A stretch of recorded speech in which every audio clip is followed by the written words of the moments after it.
Dia muncul di seorang perawan, abang, seorang perawan murid ini. Bukan dengan orang yang sudah menikah terus berhubungan badan begitu baru munculnya ada Yesus begitu. Rasid, itu rokokmu apa sih? Enak banget ngisapnya. Magnum filter. Wis mantap. Lanjut. Gini. Biar nggak tegang. Gini, abang. Kakek. Abang ngisap aja, bang. Kakek, begini kakek. Enak tenangnya. Kakek, ketika kakek mengatakan dapat menjelaskan tentang Tuhan, bisa tidak?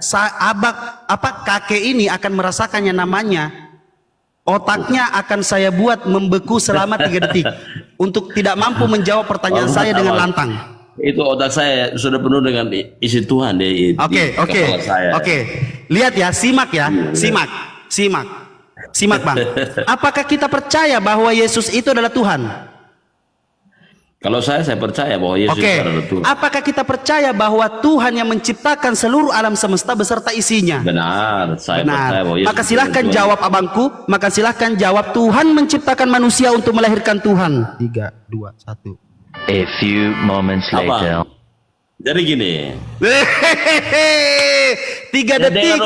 Pikiran abang membeku, tidak bisa langsung menjawab betul. Karena apa? Ada konsekuensi logis yang agak aneh di sini, abang. Tuhan menciptakan manusia untuk melahirkan Tuhan, sesuatu yang tidak bisa dipikirkan secara manusia. Karena di sini ada esensi Tuhan yang maha mulia. Kalau buat sesuatu berpikir tidak? Kalau buat sesuatu berpikir tidak? Setiap kali melakukan sesuatu berpikir tidak? Jelas. Jelas. Biasanya berpikir tidak? Jelas. Logika abang bisa bertindak tidak? Betul. Ya bertindak, sama seperti saya. Setiap kali saya menjawab pertanyaan orang kan saya berpikir dulu. Ini bukan hal tetapi sulit bagi abang mengatakan iya atau tidak. Iya, sulit. Kalau abang jago, ngapain abang nggak gabung sama Pak Bom Bom? Pak Bom Bom nggak berani sama saya, bang. Abang nggak kenal saya. Pak Bom Bom itu pernah. Aduh, sedih sekali saya, bang. Kalau abang bicara kalau Pak Bom tidak berani sama abang itu saya sedih sekali. Coba abang naik di situ bilang, kenal Ar-Rasyid nggak Pak Bom Bom? Abang kalau abang berdebat itu sama Ece itu seperti saya, bang. Tapi kalau saya nggak berdebat, abangku. Abang, di sini jangan mengatakan ini perdebatan. Kita di sini tukar pikiran, abang. Kita di sini bertukar pikiran, berdiskusi santai. Seperti itu. Nah, kalau Bom Bom sama Pak Bom Bom. Kalau Bom Bom itu nggak mampu dia berdiskusi, bang. Saya lebih memilih berdiskusi dengan orang yang mau tanya jawab. Gimana kalau gini, bang? Kalau kita naik ke kalau itu aku setuju, Rasid. Setuju. Gimana? Setuju aku, Rasid. Tanya jawab. Kita naik ke rumahnya Pak Bom gimana? Kenapa? Sepakat. Kita naik ke rumahnya Pak Bom Bom. Anda bisa jamin kalau Bom Bom tidak akan mengekik saya? Kalau Bom Bom tentang saya gimana? Anda kasih saya hadiah, saya pastikan belum sampai 10 menit pasti saya ditendang sama Bom Bom.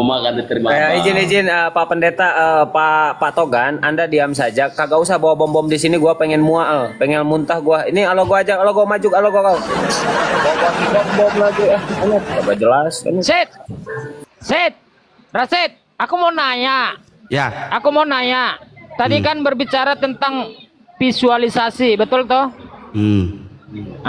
Aku mau tanya nih, maaf. Tadi kan aku bertanya tentang berbicara tentang visualisasi. Aku bertanya sedikit aja, maaf. Bagaimana saudara bisa menjelaskan visualisasi daripada kita itu menyembah batu bisa menghapuskan dosa? Silakan. Maaf ya, maaf. Nggak apa-apa. Sebentar. Ada kuman, saya mau hilangkan dulu. Biar dia menonton di sebelah aja.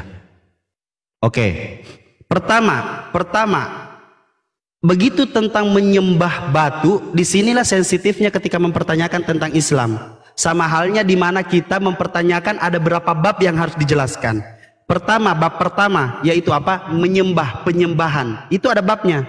Bab penyembahan ini bagaimana kita memahami ketika anggota tubuh yang paling mulia kita samaratakan dengan kaki, itu adalah puncak penyembahan tertinggi kepada Sang Pencipta alam semesta. Menyamaratakan dengan kaki. Bukankah kaki ini tempat paling rendah di anggota tubuh kita, tetapi tempat yang mulia yaitu kepala kita samaratakan dengan kaki. Itu adalah penyembahan. Kedua, tujuan penyembahan itu apa dan batu itu apa. Ini banyak sekali babnya. Penyembahan ini bagaimana penyembahan ini adalah bagaimana kita merendahkan diri kepada di hadapan Sang Pencipta alam semesta dengan aturan menghadap. Menghadap apa? Menghadap ke kiblat. Kenapa kita harus diperintah untuk menghadap ke kiblat? Contoh, bayangkan kalau ketika ada pertemuan-pertemuan muslim dan yang datang itu ribuan orang, lalu yang namanya sholat tiba-tiba berkomandan, kalau tidak ada kiblat, apa yang terjadi? Sundul-sundulan tidak? Itu logisnya, konsekuensi logisnya ya. Manusia sundul-sundulan, tetapi kadarullah Sang Pencipta alam semesta yang mengetahui isi alam semesta ini dan mengetahui betul manusia ini seperti apa, maka dianjurkan untuk menghadap, yaitu apa? Ke kiblat. Karena tidak mungkin ketika saya ke kiblat nanti, di mana kiblat itu? Di Masjidil Haram. Menghadap ke Masjidil Haram. Sebentar bang, sebentar kakek, saya jelaskan dulu.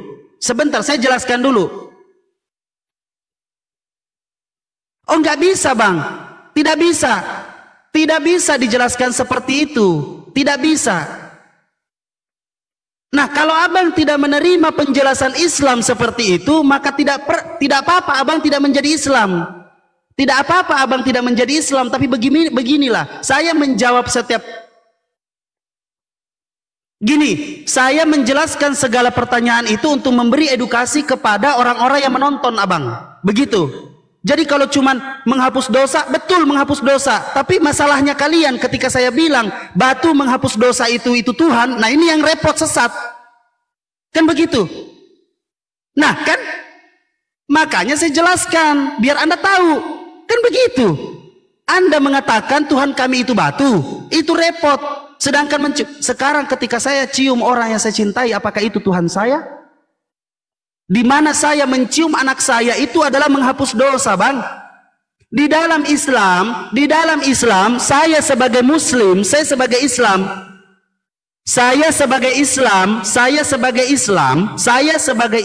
abang begini abang. Makanya jangan sering-sering nonton bom-bom. Makanya kalau Anda sering nonton bom-bom, begini cara Anda berdiskusi. Fokus.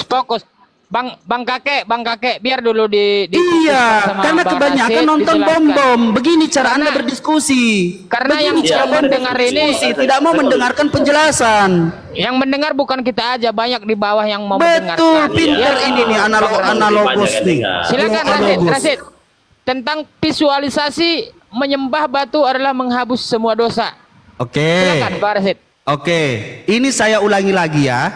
Di mana yang namanya penyembahan itu adalah puncak tertinggi dalam persembahan umat manusia kepada Sang Pencipta alam semesta. Kiblat itu adalah bagaimana seorang umat Islam ini ketika menghadap ke Masjidil Haram, bukan ke batu itu tetapi Masjidil Haram. Masjidil Haram itu punya titik fokus, yaitu apa? Di batu Ka'bah itu titik fokus tengah-tengah tuh. Tidak mungkin ketika saya ke Ka'bah saya menghadap pintu. Tidak mungkin. Itu nggak akan rapih. Maka dari itu titik tengahnya itu di Ka'bah. Dan Ka'bah ini Ka'bah ini adalah perjuangan Nabi Muhammad mempertahankan yang namanya Ka'bah menjadi kiblat bagi seluruh umat manusia. Makanya dengar. Ini itu di tengah-tengah. Anda ini nggak bisa. Susah. Saya nggak bisa berdiskusi sama anak buahnya bom. Nggak bisa karena cara-caranya seperti bom. Ya sudah, enggak gini. Ya udah. Cara-cara Anda seperti bom-bom berdiskusi, tidak mau mendengarkan orang. Bom-bom begitu cara bom-bom. Tidak mau mendengarkan kebenaran. Itulah bom-bom. Ya udah. Oke. Nah, boleh saya berbicara dulu biar Anda paham. Boleh. Abang, ketika abang mengatakan lalu bagaimana mencium batu Ka'bah itu menghapus dosa? Abangku, saya mencium istri itu menghapus dosa. Saya mencium anak saya itu menghapus dosa di dalam Islam. Di dalam Islam saya mencium tangan ibu saya itu menghapus dosa. Jadi jangan mengatakan mencium ini itu apa segala macam menghapus dosa lalu dituhankan. Apakah anak saya Tuhan? Apakah istri atau pacar? Bukan pacar ya. Apakah istri saya Tuhan? Apakah ibu saya Tuhan? Kan tidak. Konsekuensi logis dalam berpikir ketika mencium sesuatu lalu Anda tidak memahami. Bukan berarti kita mencium itu menuhankan, bukan. Mencium anak saya itu menghapus dosa di dalam Islam. Mencium istri saya itu menghapus dosa di dalam Islam. Mencium Ka'bah, asbabun nuzulnya apa? Nabi Muhammad Umar bin Khattab pernah mengatakan, seandainya saya tidak pernah melihat Rasulullah menciummu, aku pun enggan untuk menciummu. Artinya apa? Artinya apa? Di sini ada sunnah Rasul yang harus kita lakukan, tetapi bukan kewajiban. Yaitu apa? Begitu bangga orang-orang yang jauh dari Ka'bah datang ke Ka'bah, lalu dengan rasa bangga lalu mencium sesuatu benda yang dipertahankan Rasulullah sallallahu alaihi wasallam. Perjuangan Nabi Muhammad untuk mempertahankan Ka'bah itu nggak mudah, Bang. Tidak mudah, dan itu menjadi titik fokus. Itu menjadi titik fokus karena apa, Bang? Di dalam Islam belum tentu orang kaya sampai wafat dia disempatkan datang ke Ka'bah. Belum tentu. Belum tentu, karena datang ke Ka'bah itu adalah sesuatu panggilan dari Allah Subhanahu wa taala. Banyak orang-orang kaya sampai wafat dia nggak sempat datang ke sana. Karena apa? Karena bukan panggilan hati. Ke Ka'bah itu panggilan. Jadi rasa bangga datang ke sana, kita mencium. Sebenarnya bukan menciumnya yang penuh makna, tetapi setelah mencium apa yang kita lakukan. Contoh abangku, ketika saya mencium Ka'bah, tiba-tiba ada cewek cantik di sebelah saya mencium Ka'bah. Habis itu cewek itu saya ambil, saya cium, kagak ada urusan, sama aja, hancur, nggak ada bedanya. Artinya apa? Bukan cium Ka'bahnya yang menghapus dosa, bukan mencium Ka'bahnya yang menghapus dosa, tetapi niat utamanya bagaimana kita memahami pada saat kita sampai ke Hajar Aswad. Begitu. Itu luar biasa, Bang. Itu luar biasa. Itu sangat keren. Makanya saya itu mau mualaf kayak kami Islam. Karena di situ banyak cewek, Bang. Kalau abang mau mualaf karena cuma masalah cewek, abang sebenarnya lebih banyak dapatnya. Kalau di surga 72 bidadari, kalau di surga 72 bidadari yang kita dapatkan, abang itu mendapatkan pesandal. Di dalam Bible abang, pesundal yang lebih dulu masuk surga, Bang. Abang jangan ketawa, dengarkan baik-baik. Abang dengarkan baik-baik. Perempuan malam yang paling pertama masuk surga di agama abang. Yang kedua, apabila abang meninggalkan anak, ibu, kakak, adik, anak perempuan, anak laki-laki dan istri, abang akan mendapatkan 100 kali lipat istri di sana nanti. Bayangkan. Ya, wow, itu luar biasa, Bang. Loh ya, itu agama abang. Itu agama abang. Kalau kami mendapatkan 70. Yang sekarang yang 70 bidadari itu saya mau ambil, Bang. Kira-kira gimana? Lah, abang tidak abang memilih 70 bidadari daripada 100 kali lipat istri. Enggak, cuma 70 aja. Cuma 72? Enggak mau. Kalau 100 saya tidak mampu, Bang. Tidak mampu. Kalau 72? Saya tidak, ketujuh saya mampu. Oke. Penjelasannya begini, kalau abang mau mendapatkan manusia seperti saya, seperti Abuya, itu jauh kemungkinan bisa mendapatkan 72 bidadari. Wow. Karena di dalam perdebatan fatwa ulama itu masih menjadi perdebatan. Yang kami herankan. Gini, sebentar. Saya belum selesai. Abang jangan seperti bom-bom. Abang jangan seperti bom-bom, ya. Gini, dengarkan. Yang uniknya, kami sebagai umat Islam ketika diskusi kepada teman-teman kita sesama apologet, sesama yang ingin memahami Islam, kita tidak pernah mendiskusikan 72 bidadari, Bang. Karena apa? Orang seperti kami, sebentar. Itu kan ajaran agama kalian. Togan, diam dulu kau. Kau ini udah tua, diam dulu satu-satu ngomong. Ini dapat dari mana sih anaknya sini? Gak tahu ini Togan ini udah mengakui dia gak pernah baca biblos. Tetap aja ngoceh. Bentar, sabar. Dengarkan. Lanjut.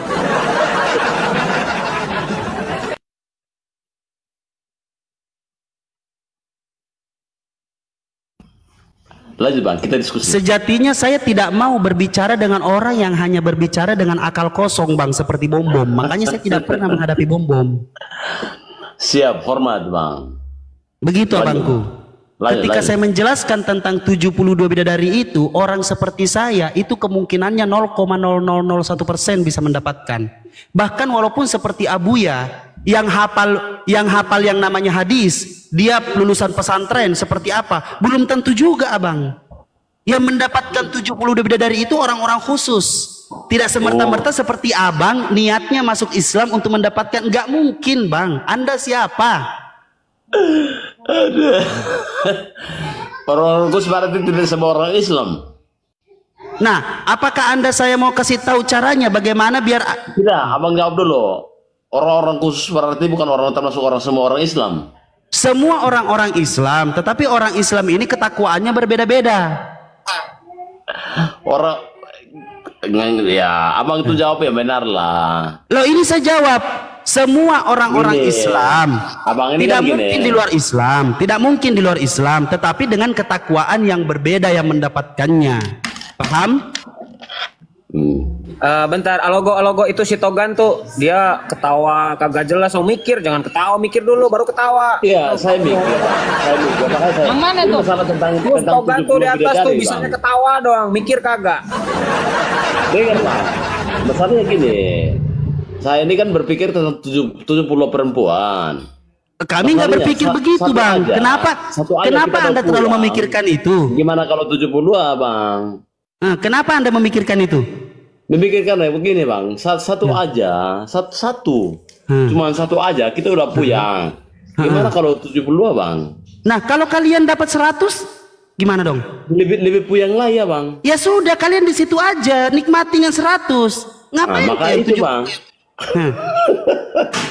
Kenapa? Memang Bahkan di agamamu itu lebih dulu pesandal masuk sorga daripada kalian. Jadi pesandal-pesandal di sana sudah menunggu kalian. Ayo, itu dalam Bible. Nggak boleh juga Rasid, nggak boleh juga lah menjas begitu. Lo tidak bisa, itu tertulis Bung. Makanya kalau berdiskusi lintas agama itu bertanyalah sesuatu esensi yang menjadi pembelajaran. Di sana ayatnya nggak pesandalnya masuk ke surga, cuma ada esensi tertentunya. Kamu yang menentukan itu bahwasanya. Loh bukan saya menentukan kok, di situ dijelaskan bahwa mereka coba bawa ayatnya, baca ayatnya Rasid. Oke, tahu tidak ayatnya di mana?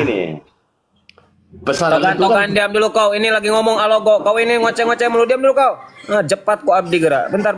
Ya, lanjut Pak Alogo, bentar Togan, sabar satu sabar. Tolong dibacakan ayatnya Bang Rasid. Coba dibacakan ayatnya dulu. Gimana ayatnya Bang? Dani, kan kamu sendiri yang mengatakan begitu, jadi Anda harus bawakan ayatnya. Nanti jangan kamu bisa menyimpulkan sendiri. Artinya biar orang-orang yang menyimpulkan ayat itu tujuannya kemana, sepertinya apa, artinya apa gitu, Barasi. Loh, bagaimana jangan kita menyimpulkan? Saudara, bagaimana Anda bisa menyimpulkan satu ayat, Anda aja tidak tahu ayatnya di mana.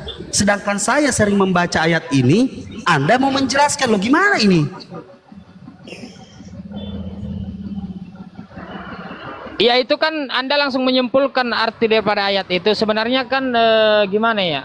Setelah Anda membaca ayat itu nggak boleh langsung menyimpulkan bahwasanya seperti yang aku katakan, pesandal itu sandal langsung duluan masuk ke pintu surga begitu kira-kira Rasid.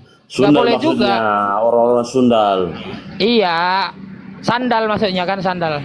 Silakan Bang Rasid. Air itu kan maksudnya orang-orang sundal seperti itu, orang bodoh kan begitu.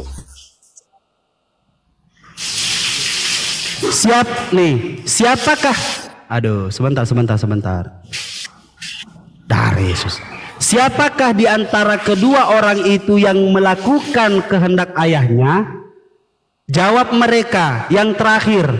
Kata Yesus kepada mereka, nih kata Yesus nih, kata Tuhan kalian nih. Aku berkata kepadamu, sesungguhnya pemungut-pemungut cukai dan perempuan-perempuan akan mendahului kamu masuk ke dalam kerajaan Allah. Coba jelaskan. Baik, di sana mungkin ayatnya begitu berbicara tentang begitu ya, artinya pengungut cukai dan sandal yang duluan masuk kepada kerajaan Allah. Nah, terkait di sana itu kan terhadap perlakuan ataupun perbuatan, artinya orang-orang yang bertakwa atau beriman kepada Yesus itu, kalau orang hanya bertakwa saja tanpa melakukan apa yang diperintahkan oleh Tuhan, maka lebih bertakwalah orang pemungut cukai dan pesandal tadi ini. Kalau dia bertakwa kepada Tuhan, maka dia akan mendahului. Tidak ada kata-kata itu, abangku. Tidak ada kata-kata itu. Saya baca lagi. Oke, ayat di atasnya sebelumnya gitu. Itu kan. Oke, saya jelaskan lagi. Oke, ayat perumpamaan, Barasid. Oh, perumpamaan. Ya udahlah. Ya udah, saya angkat tangan kalau perumpamaan. Ya, kalau udah iya. Tapi iya betul, itu perumpamaan. Begitulah caranya untuk menyelamatkan di mana kesesatan itu di dalam Bible. Tinggal bilang kalimat perumpamaan, selesai. Udah, aman itu Bang. Aman. Gitu. Jadi artinya kalau diskusi yang baik itu Bang Rasid, janganlah kita ibarat. Lo kenapa gue yang diceramahin yang di atas lu? Oh no, si kakek no. Kenapa gue yang lu ceramahin? Oke. Jadi kalau diskusi itu buat kita semua ya boleh. Begitu Bang Rasid. Bolehlah kita diskusi itu berbicara berdasarkan ayat. Saya sih nggak paham ayat-ayat tertentu. Saya bukan apologet. Cuma jangan menafsirkan sendiri ayat. Terus itu, ngapain gitu. Lu jelasin kalau lu nggak tahu? Alogo. Maksudnya gini Bang Rasid. Anda kan langsung menjas itu ayat. Saya tidak menjas, saya membaca. Iya. Tapi kan di sana kan untuk menarasikannya itu kan Anda langsung menjas sendiri bahwa saya mengatakan pesan dalil itu yang terus duluan, kalau mencium batu menghapus dosa itu gimana? Nah itu makanya tadi saya tanya terhadap Anda. Aku tahu itu perumpamaan. Artinya apa yang dilakukan itu bukan oleh perumpamaan. Nabi? Itu bukan perumpamaan, itu beneran. Begini. No. Itu bukan mencium batu Hajar Aswad, itu bukan perumpamaan, itu letterlek secara absolut. Bagi yang mampu mengorbankan hartanya, meninggalkan istri, anak-anak, suaminya dan apapun itu, lalu dia datang ke Hajar Aswad dengan penuh rasa cinta keimanan, lalu mencium Hajar Aswad, itu betul dihapus dosanya. Gimana dong? Cara menghapusnya seperti apa Bang? Oke, secara visualisasinya bagaimana itu bisa menghapus dosa? Visualisasinya, jelaskan Bang Rasid. Ya visualisasinya ya kau lihat orang mencium batu. Ini nanti insya Allah nih saya akan bikin VT, insya Allah bulan 11 saya akan ke Ka'bah. Insya Allah saya akan bikin VT, jangan pun cium Ka'bah. Kami akan memutarkan kami akan duduk berputar, habis itu ambil seloki, habis itu minum kencing onta. Kita mau minum kencing onta tuh, kita putar tuh kencing onta. Ini Bang, saya mau mencium ini, kira-kira saya dihapus dulu, dihapus dulu enggak?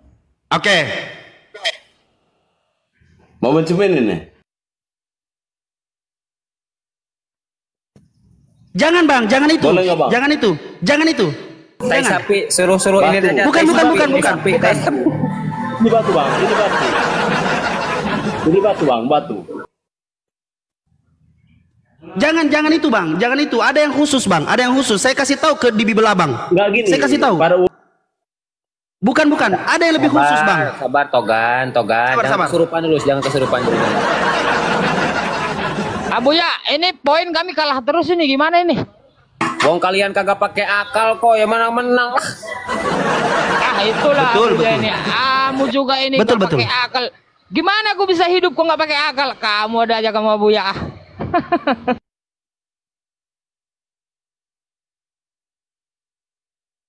Oke, sambil menunggu Bang Rasid sedikit ya dari saya. Ini. Bentar Bang Rasid, jangan ditunjukin dulu. Bentar, sabar. 1 menit. Begini Togan sama Alogo. Di dalam Islam itu, di dalam Al-Qur'an ya langsung innal hasanat yudhibna sayyiat. Sesungguhnya kebaikan itu bisa menghapus terhadap keburukan. Intinya yang menghapus dosa itu Allah. Dan ketika Allah memerintahkan untuk berbuat baik kepada kita manusia dan kita taat terhadap perintah Allah, maka dosa kita akan dihapus oleh Allah. Dan begitupun dengan batu Hajar Aswad, karena Rasulullah mencontohkan dan itu hukumnya menjadi sunnah, berarti kebaikan karena dicontohkan oleh Rasul. Maka Allah akan menghapus dosa orang yang telah mencium batu Hajar Aswad. Karena itu merupakan satu kebaikan dan dicontohkan oleh Nabi kami, oleh Rasul kami. Wallahu a'lam. Seperti itu. Lanjut Bang Rasid, lanjut. Siap. Oke, kalau itu baru betul lah. Buya juga yang mantap ini. Loh, sebentar. Kakek, diam dulu kakek. Ini saya bacakan ayatnya kakek. Ini saya bacakan. Dia menyentuh. Ini ayatnya. Sebentar. Dengarkan. Kakek, dengarkan dulu. Dengarkan dulu. Iya, abang kan sudah ngambil itu. Abang sudah ngambil batu, ya kan? Nah, saya bacakan ayatnya. Betul. Ini ayatnya. Kalau abang ambil batu itu, ini ayatnya. Dia menyentuh mulutku dengan bara itu dan berkata, bara ini telah menyentuh bibirmu, kesalahanmu telah dihapus, dosa-dosamu telah diampuni. Apa itu bara? Bara itu apa? Ternyata di sini penjelasannya. Ia menyentuhkan kepada mulutku serta berkata, lihat, ia telah menyentuh bibirmu, maka kesalahanmu telah dihapus. Jadi batu bara, Bang. Batu bara penghapus dosa. Batu bara penghapus dosa. Abang ambil kompor, itu batu dinaikin dulu di kompor lalu dinyalain. Kalau udah membara kau cium itu batu. Tuh dengar kalau gua murid bom dia tuh. Si kakek tuh mampusan kejedot kan sama biblosnya. Bocor deh. Marah ini. Tapi itu jamin lah. Enggak harus jamin. Bukan harus batu bara. Marah ini. Harus batu bara. Ini ceritanya. Harus batu bara. Nyata, harus jadi nyata, Bang. Iya, batu bara, Bang. Kita Abang, dibakar dulu batunya sampai menyala. Tidak masuk akal. Dibakar dulu batunya sampai menyala. Di dalam biblosmu mencium batu bara itu menghapus dosa. Ini udah dibakar nih. Di dalam biblosmu mencium batu bara, bukan di kompor, sampai menyala-nyala, di kompor dong. Di kompor. Ini dibakar nih. Ini kayaknya dia mabuk. Kalau gua ini orang lagi mabuk apa? Jangan. Dia mabuk kayaknya, dia mabuk kayaknya. Bang kakek nanti pelanggaran akunnya, jangan nggak boleh juga ini. begitu. Bukan gini, apa ya? Bukan gitu juga. Mabuk ini. Abang air ini bicaranya kepanjangan. Mabuk Iya, nih jangan Bukan mabuk, pakai gitu Pak. juga. Mabuk abang ini. Di sini tuh kita bicara logika, Bang. Logikanya di mana? Apa logikanya? Logika, masuk akal tidak orang mencium batu masuk hapus dosa? Ya enggak masuk akal. Iya, masuk akal tidak. Enggak masuk akal. Saya bicara tadi tentang kalau saya percaya itu tidak menghapus dosa. Ya kau cium, yang kau cium itu batu apa, Samsudin? Yang kau cium itu batu apa? Ini kamu kafir. Kamu seorang dunia. kafir. Kamu seorang tapir nih. Kamu seorang kafir di luar Islam. Kau cium batu koral. Kamu cium yang mana ada manfaatnya? Coba gini Togan, kau baca biblos kau, baru kau kritik kami. Masuk akal gak tai sapi menghapus dosa? Nah, mampus. Nah, kalau gue yang malu itu, si Togan ngoceh-ngoceh gak ada otak. Bang Rasid, aku mau nanya lagi nih Bang Rasid. Tadi Anda berbicara tentang kafir. Kamu pertanyaannya bagus, Alogo. Kamu bertanya dan kamu diam mendengarkan. Masalahnya ini muridnya si Bom-Bom ini gimana?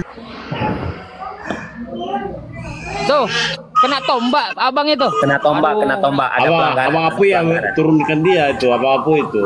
Aduh, teman-teman jangan begitulah. Jangan main tombak lah. Ini kita di sini diskusi. Kalau dia pun menghujat, biarin saja kita senyumin. Kalau apa segala macam gitu ya. Si Togan tuh yang malu-maluin. Alogo, Togan yang malu-maluin. Bukan, Abang Apu yang ini. Dengarkan saya Togan, dengarkan saya Abang Apu yang dengarkan saya Togan, dengarkan saya. Bro Alogo udah paham tadi. Jadi yang menghapus dosa itu Allah. Kalau di Islam. Dengarkan saya, jangan ngoceh dulu. Kenapa sih Togan dia ini punya penyakit apa dia? Sabar. Sabar dulu, jangan ngoceh dulu. Iya benar. Aduh saya nggak ngoceh, cuma dia ngoceh maka saya ngoceh gitu. Iya dengarkan makanya. Sebelum Anda ngomong, Anda mikir dulu baru ngomong. Jangan ngomong dulu. Ya. Itu iya sabar Udah, ya. aja. Nah nih ini ada nih. Kena pelanggaran ya, kenapa? Benar. Kenapa Bang Rasid kena tombak? Iya, banyak tapir di bawah emang akun saya. Teman-teman jangan begitu teman-teman ya. Kita di sini diskusi. Enggak, kita bubar dulu, Abuya. Kita bubar dulu, biarkan Alogo sendiri. Alogo bagus nih diskusi dia.